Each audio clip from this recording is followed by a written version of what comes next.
පෙරේදා අපේ අමාත්‍යාංශයට ආවා බඩේරුඟු ගොවියෝ නෙමෙයි. ගොවියන්ගෙන් මිලදී ගත්ත අය. මාධ්‍ය නෑනෝ බඩේරුඟු ගොවියෝ කියලා. බඩේරුඟු ගොවියෝ නෙමෙයි. බඩේරුඟු ගොවියන්ගේ ප්‍රශ්නේ විසඳලා තියෙන්නේ 140ට වැඩියෙන් බඩේරුඟු කිලෝයක් වික්කවේවා. දැන් ගොවියෝ ළඟ බඩේරුඟු නෑ. බඩේරුඟු තියන්නේ ගොවියන්ගෙන් මිලදී ගත්ත අය.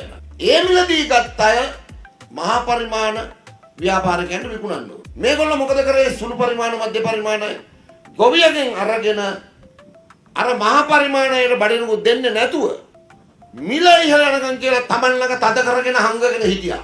අපි තීරණය කරා ආණ්ඩුවක් විදියට බඩේරුඟු කිලෝ එක රුපියල් 200ට කියොත් බිත්තරයක් කියවේද? උකුල් මස් කිලෝ එකක් කියවේද? මේ ඇත්තම කියන්නේ. ඒ නිසා අපි තීරණය කරා ඒගොල්ලන්ට රුපියල් 200ක් යනකම් තියන් ඉඳලා මුළු පාරිභෝගිකයටම කෙලවෙන්න දෙන්න බෑ.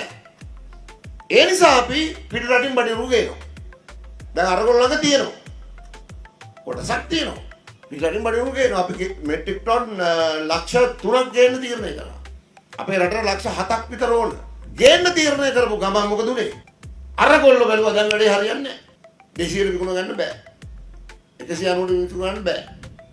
දැන් අපිට ඇවිල්ලා කියනවා අමාත්‍යාංශයට ඇවිල්ලා මොකද කියන්නේ? පිට රටින් ගෙන්නන්න එපා කියලා සමහර අය කියනවා. තව සමහර අය කියනවා පිට රටින් ගෙන්නන අයට ලොකු බද්දක් ගන්න. නැත්තම් අපිට මේ ටික විකුණ ගන්න හම්බෙන්නේ. ඒ දැන් කම්පැනි අර බඩේරුඟු ටික තද කරගෙන තියාගත්ත අයගෙන් ගන්නෙ නැහැ. ඒ නිසා අමාත්‍යාංශය එවැනි කාරණාවලදී අපි වැඩ කරන්නේ ඔය හැම පැත්තක්ම කල්පනා කරලා සමබරව හිතලා මිසක් උච්චෝසන කරලා නම් මොකක්වත් අපෙන් ගන්න බෑ. අමාත්‍යාංශයට ආවට පස්සේ මම නිලධාරීන්ට කිව්වා ඒගොල්ලන්ට අමාත්‍යාංශයේ ඕන තැනක ඇතුලේ බුදියන්න බැර නම් පැදුරු කොට ගෙනල්ලා දාලා පදිංචි වෙන්න හරි දෙන්න. මොකද ඒ ආයතන අපේ නෙමෙයි ඒගොල්ලන්ගේ.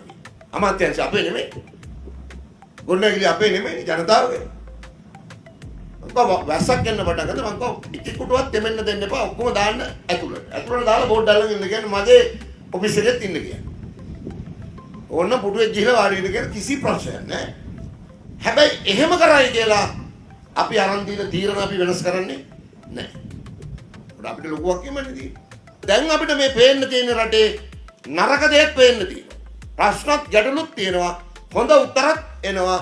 දෙකම කලවම් වෙච්ච යුගයක තමයි අපි ජීවත් වෙන්නේ. ඒක තමයි පරිවර්තනීය යුගයක් කියන්නේ. ප්‍රශ්න එනවා කියන්නේ ඒක පිටිපස්සේ තියෙන මොකද්ද?